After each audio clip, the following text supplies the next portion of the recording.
Oh, yeah. I mean, I had a lot of people here locally, reach out, helped me out, kind of kept me going, and I appreciate that a lot. I mean, the community, I guess when it really comes down to it, this Lewis and Clarkston, they'll back a guy, they'll make sure he's, going to make it.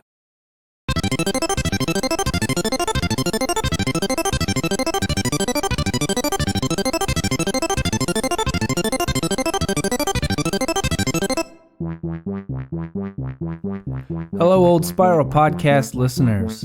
Welcome back to the show. I know it's been a couple weeks since we've had an episode, and before we jump into the heart of this week's episode, I just wanted to apologize and say between the new job, I'm still with the city of Clarkston, just in a different position, and the new baby, and having to reschedule an episode, things just kind of got out of control.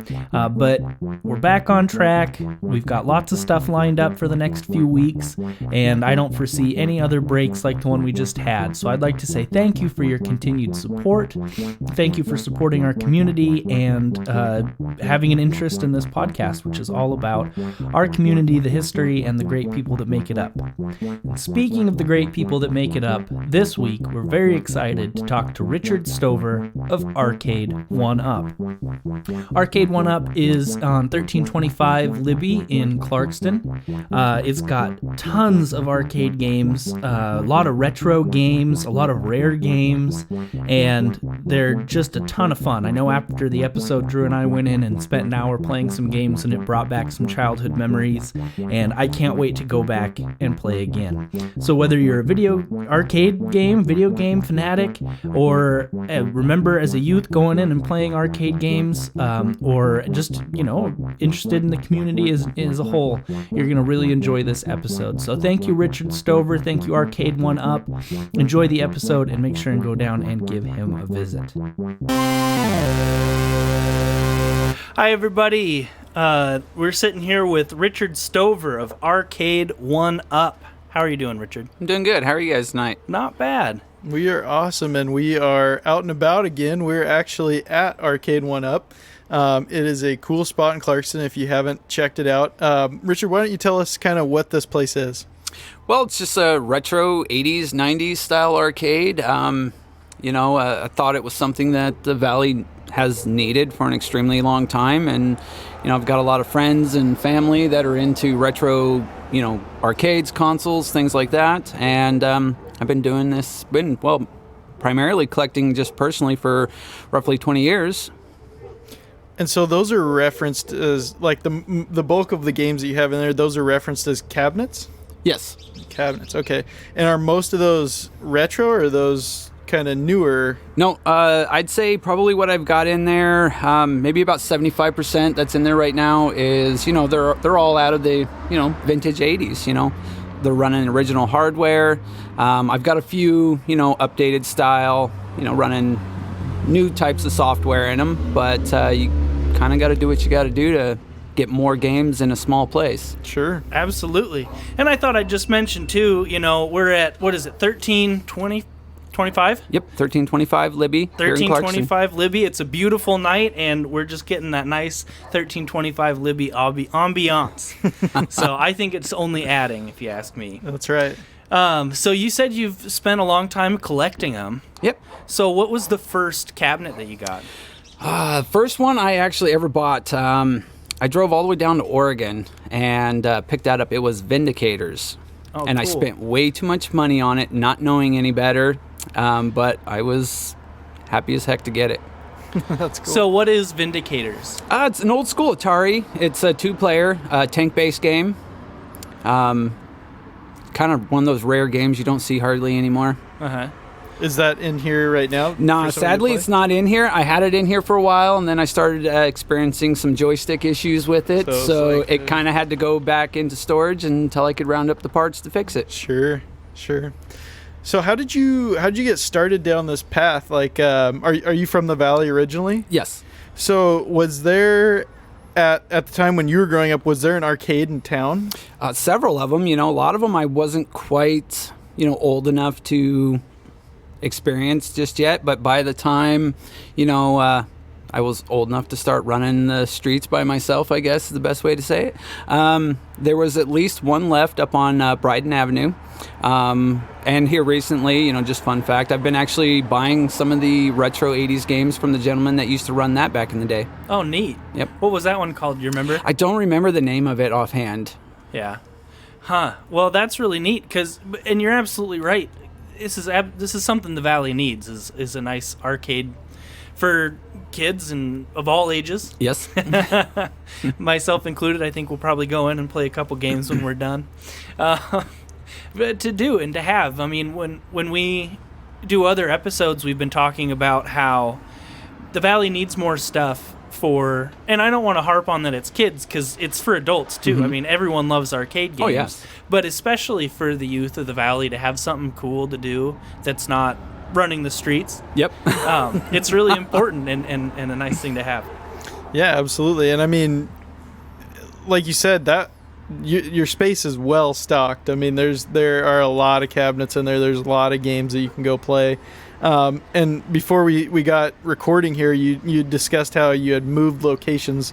So where were you at originally, and what was that space like? Well, it was quite the disaster. It got to the point where I actually had so many games in there that I actually had to leave like 3 of them unplugged during the summer months because it gets so hot in there that the breakers would trip. Oh, wow. I mean, the breaker box was probably maybe about 7 inches wide by like 8 inches tall, and had I don't know, like 6 or 7 breakers in the whole place. I mean, it was pretty bad. And like I was telling you earlier, it was a hallway. You had about 2 feet down the center of the whole place to walk in between all the games. Rent was probably cheap though. Yeah, not too bad. You know, I guess for a starter arcade, it was okay. Yeah. So is this? Well, I mean, now you've moved, but is this sort of like your first soiree into owning your own arcade, or have you done something like this before? In the past, I'd say somewhere in 99, early 2000. I had a buddy of mine, how do you say that? I had a buddy of mine actually, went out and was talking with him, and he's like, well, my ex-wife wants me to haul all these crane claw machines down to Oregon to some guy down there. And I was like, crane claw machines, I remember playing those as a kid. So I was like, well, how much you want for the darn things, So I ended up buying like 20 some of those crane claw machines. And I sold 4 of them the next day to some other guy on eBay. And I took that money, and that's what I ended up buying Vindicators with. Oh, wow. Okay. So, yeah. Nice. That's cool. Let's start with, what were some of your favorite arcade games growing up? Road Blasters, number 1. Yep. I am still on the hunt for one of those today for my own personal collection. A buddy of mine bought one before me, which just drives me absolutely crazy. But yes, Road Blasters. I remember playing that over at the old Godfather's Pizza over in Lewiston, where Zany's is at. Oh, all right. At the mall. Yep. Wow, yeah. Now that you mention it, like, some of the arcades from my childhood are kind of coming back, and that was one of them. And then the Rollaway, they had some games as well. Oh, man. I was talking to my brother about the Rollaway arcade. I came across a picture of it or something, and there was, I can't remember if it was a pinball machine or something else, where if you grabbed the handle and touched a screw, you would get a shock. Oh, yeah. And still to today, you can actually do that with just about any pinball machine. Oh, really? Yeah. Is that just because they're not grounded?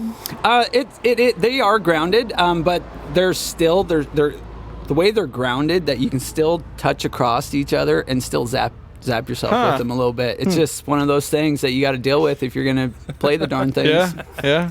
It's part of the experience. Yep. Yeah. Let's see. Soundtrack for the episode, Pinball Wizard by The Who, maybe? So at the time when you were really getting into like the arcade scene, was there still like the arcade culture that was sweeping across America, or was it kind of gone away by then, or what was it like? It did die off. The thing is Bumpers out of Spokane was honestly the closest arcade that I could remember, after the last local one closed. And that one closed, I believe, in the very, very early 90s. So it was, by the time I really got to experience it, it was already gone. Gotcha. Okay. So you were coming into it sort of early 90s, maybe mid 90s. Okay. Lancer's Lanes, was another place that I spent a lot of time in quarters at back in the day. First time I ever got to play Street Fighter was down there, so, fond memories. Yeah, absolutely. Yeah. I always just try to, put myself in the time period. We watched, I'm sure a lot of people have seen that documentary, King of Kong. Oh, yes. And, the whole craze around arcades at that time, it's such a cool, little piece of time. I always, wonder what it would have been like to be a part of that. But it sounds like you were coming in kind of maybe just after that. Yes, very late. Like I said, late 80s, early 90s. Yeah. And, by then it was... I wouldn't even call it a novelty. Console games had started to become so relevant, and, just arcades really died out. And I'd say probably in the last, 15 to 17 years, guys my age, we just wanted a piece of that back. So, we all personally started collecting again. And then thankfully, a lot of people just...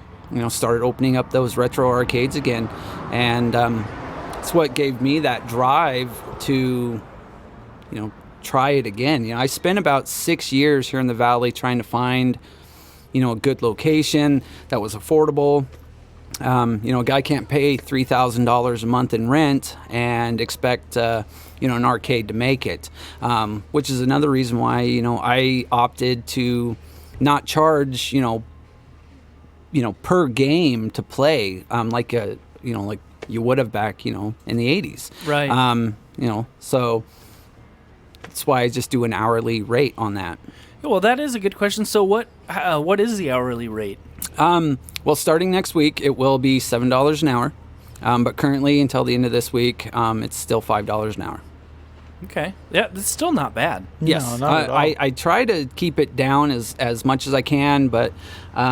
maintenance on the games are just starting to pull away from the funds needed to keep, the electric going and keep the rent on the place going. So it's like I got to find that compromise, I guess, in between, affordability and plus trying to keep these things running.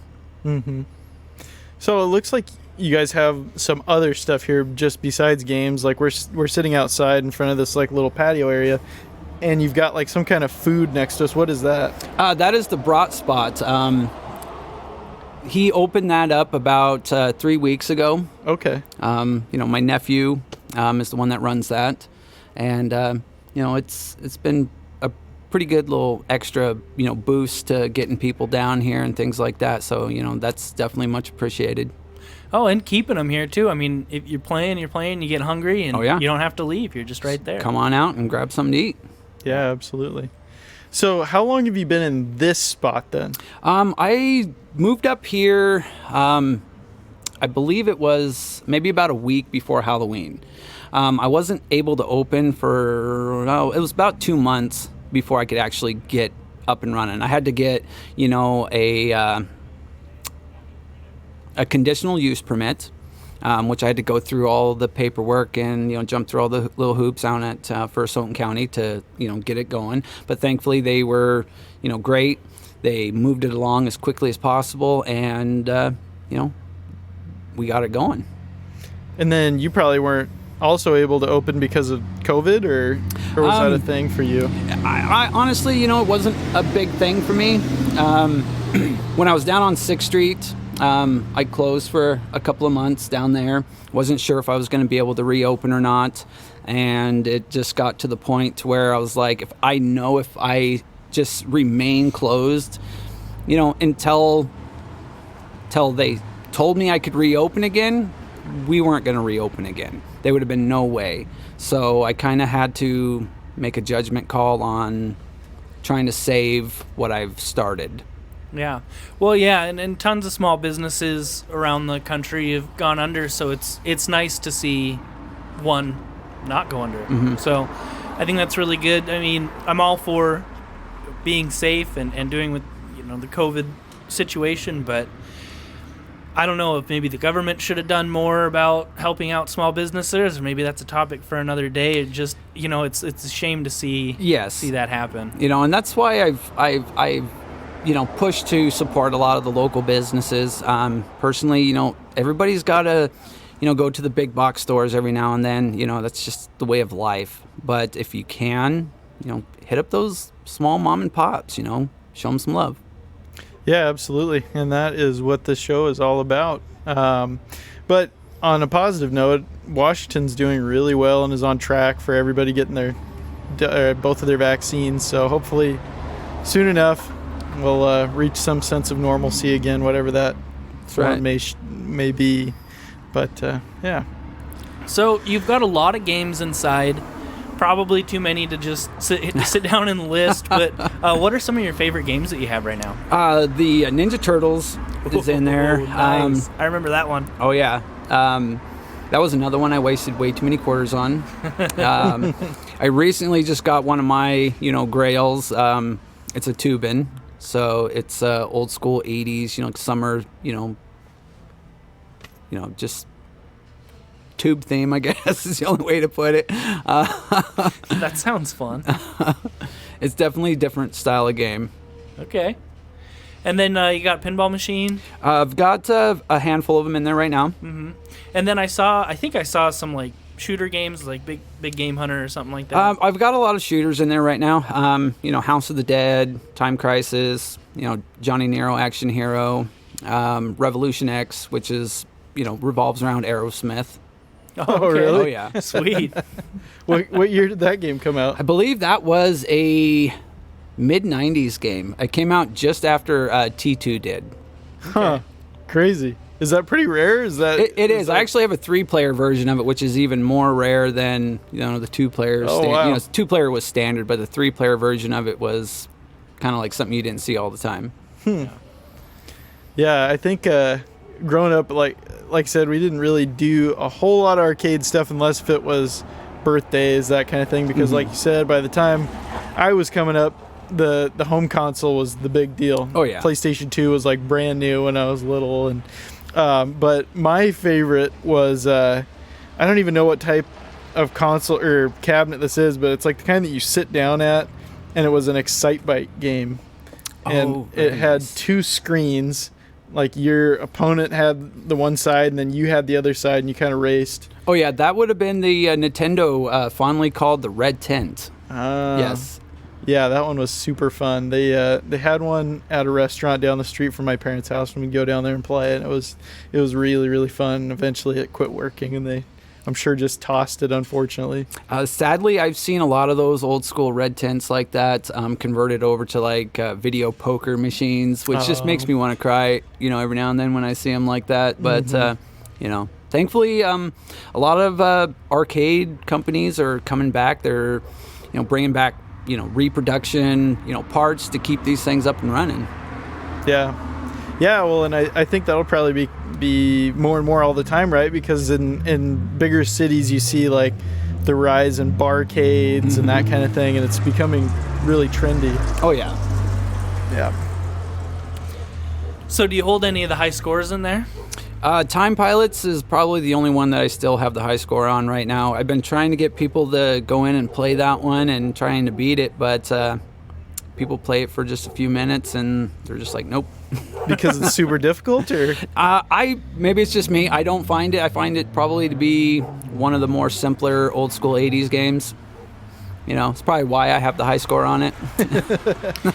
You get a lot of talented people coming in and playing some of these games? Oh, yeah. My buddy Hoyt, he comes in. He's currently still the high score holder on Qbert in there. So, and, he just sits down there. Him and another lady go back and forth on the high score on that thing. She'll come in and post up there at that game for the whole hour and never move. She'll just play that game for that whole time she's in here. And then a day or two later, my buddy Hoyt will come in and just, knock her back off the number 1 spot. And then she'll come back in and do the same thing.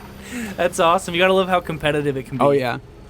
So of like those really famous sort of old school cabinets, do you have like Pac-Man, Donkey Kong? And I've got Donkey Kong in there, an original Donkey Kong. I'm currently, when the weather gets a little bit better, I'm going to be restoring a DK Junior. And then I've got another Nintendo cabinet that I'm going to round up the parts to do a DK3 so I can have the trilogy. I've got a Popeye, but it's just not currently in there. So, do you have any other games that aren't in there? Oh, I've got 4 storage units just crammed from the back to the front, just full of stuff. It's gotten to the point to where I've actually had to start like selling some of the stuff that I just don't have time for, or they're just games that I have no love for. They're golden tees, big buck hunters, things like that. I'm into that old school, 80s, 90s, style games. Mm-hmm. Yeah, absolutely. I know Drew and I have a mutual friend, Will Thompson. I see he comes in and plays every now and again. Will? Yeah, I'm trying to remember Will there. I'm sorry. I just can't picture his face all of a sudden. Oh, that's all right.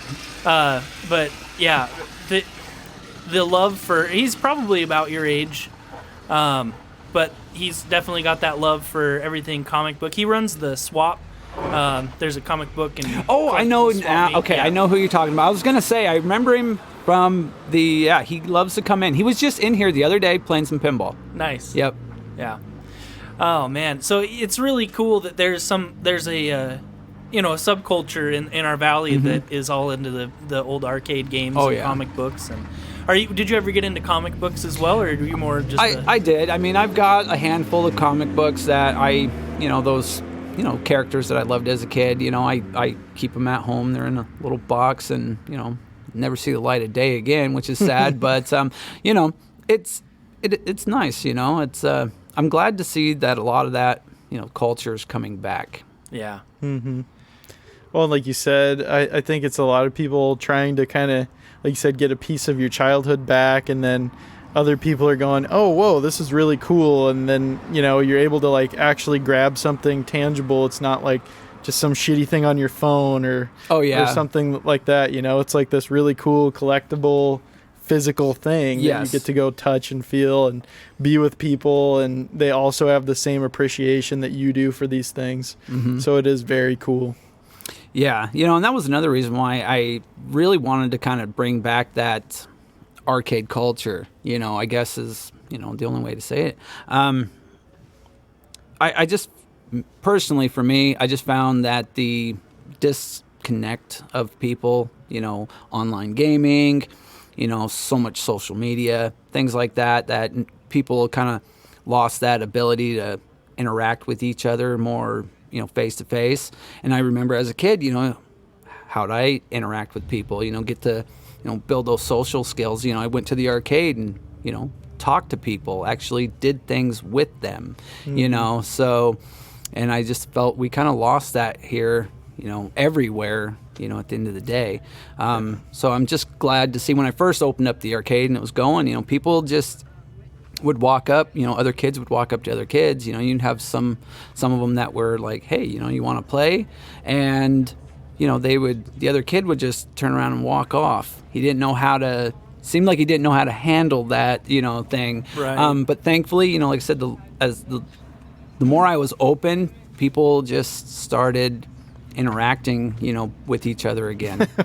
Well, that's nice to see. Which is sad that, you've got to kind of reteach that. But yeah, and I just feel like, I don't play online video games. I don't have a console or anything. It just doesn't have that much appeal to me. But it also, like when I hear friends playing online, it's like vicious. Oh, yeah. People are mean on those games, like straight up mean. And, nobody's going to do that in person. Oh, Nobody's no. going to do that coming down here, especially, like if you do get a little bit of competition going, it's like, okay, well, now it's my turn. You're not going to say the horrible stuff that some people say online to each other.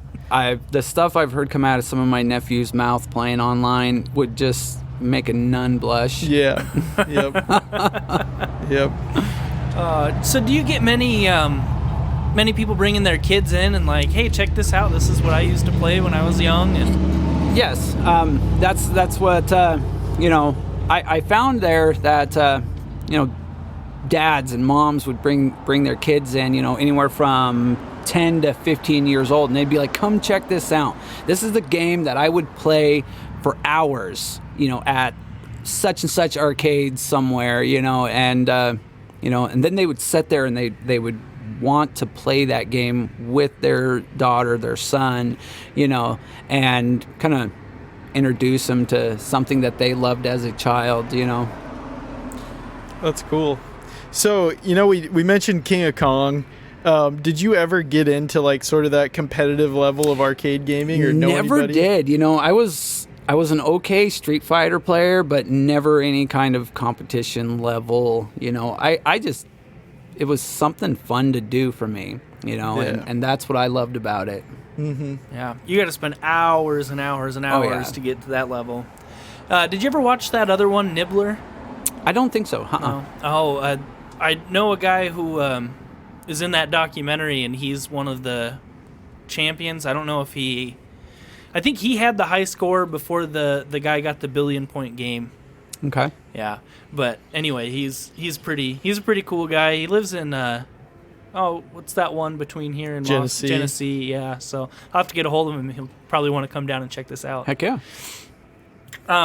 So have you seen a lot of, especially with COVID and everything, or just in general, some community support for small business? Oh yeah, I mean, I had a lot of people here locally, reach out, helped me out, kind of kept me going, and I'm, and I appreciate that a lot. I mean, the community, when it really comes down to it, they'll, this Lewis and Clarkston, they'll back a guy, they'll make sure he's, gonna make it, hopefully. So yeah, and that was sort of part of the impetus of this show is we have some amazing people here in the valley that we ought to talk about, and businesses like yours that are really cool, unique places that the valley needs to continue.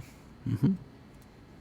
Yeah, that's something that I've been really fortunate, talking with you now about this place and what drives you to run it and stay in business. And that's something I've been so fortunate about having this podcast, is talking to all those people, whether it's those guys that were, having fundraising for local restaurants, or, all the different wineries in the valley. And it's just really neat to talk to business owners and hear the passion that they have for their places. It's cool to see. Well, it's got to be devastating for a lot of small businesses, that saved and, spent their life savings, trying to get something that they're passionate about going, and then just like a light bulb, just somebody turning it off, Yeah. That's what's cool about our community, is there's a lot of people willing to help out. Mm-hmm. Mm-hmm. Heck yeah. And, on this show, we get to talk to people like you that get to like make their dreams come true, right? And do things that they really love doing, and share it with others, mm-hmm. which is cool. I mean, I'm sure there's a billion games in there that I've never seen, but you could tell me all about them back and front, and I would sit there and listen and be like, yeah, that's cool. I love talking to people that are, just excited and invested in the stuff that they're into.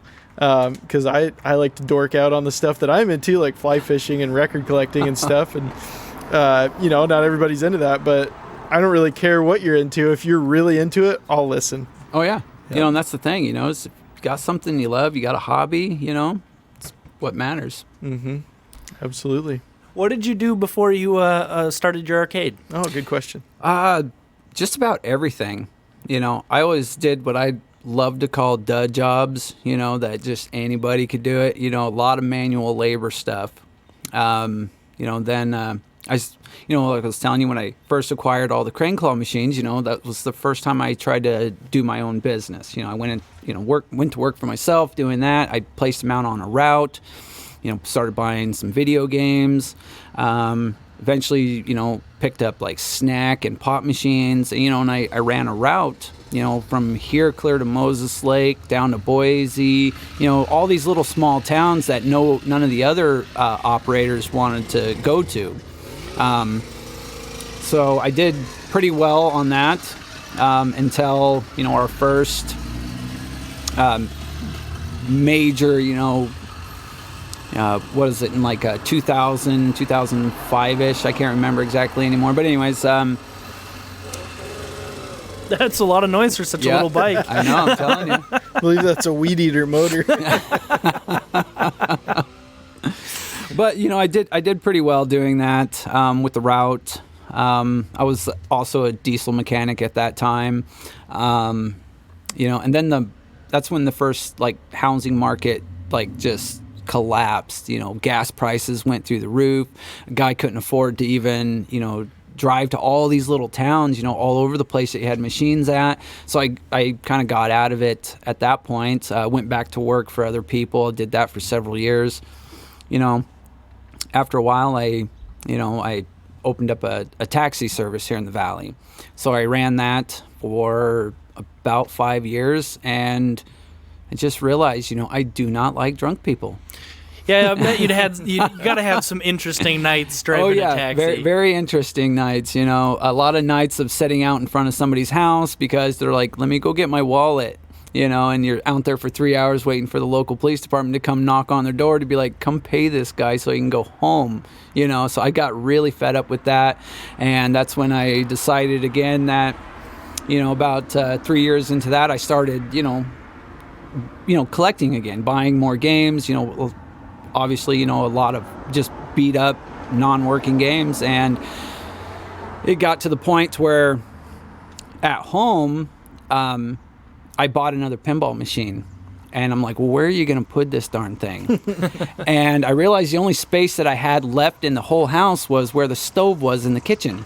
And so I removed my stove and put a pinball machine in there, right there where that went. Hey, you got a microwave. What do you need a stove Exactly, for, right? And at that time I wasn't married, it was just me and my son, and, it's just like, heck, I get up in the morning, I go get breakfast down the street at the, Wassom's Drugs down there, and at night, order a pizza, run through a drive-through, very unhealthy, but, that's the way I did it. But you could play pinball. But I could play pinball, yes. Yeah, you got your priorities in order, that's right. Yeah, the wife said that's not happening anymore, so she said, you better figure it out. And so it's what really, again, pushed me to also figure, okay, you better start, getting an arcade going. You've been wanting to do it for a while anyways. Yeah. Well, I'm glad you did, and I can't wait to get my hands on some pinball or any of the other cool games. Nice. Heck yeah. Cool. Awesome. Well, I think that's going to about wrap it up. We better go inside and play some games. Yeah. Thanks, Richard. Okay. Come on in, guys.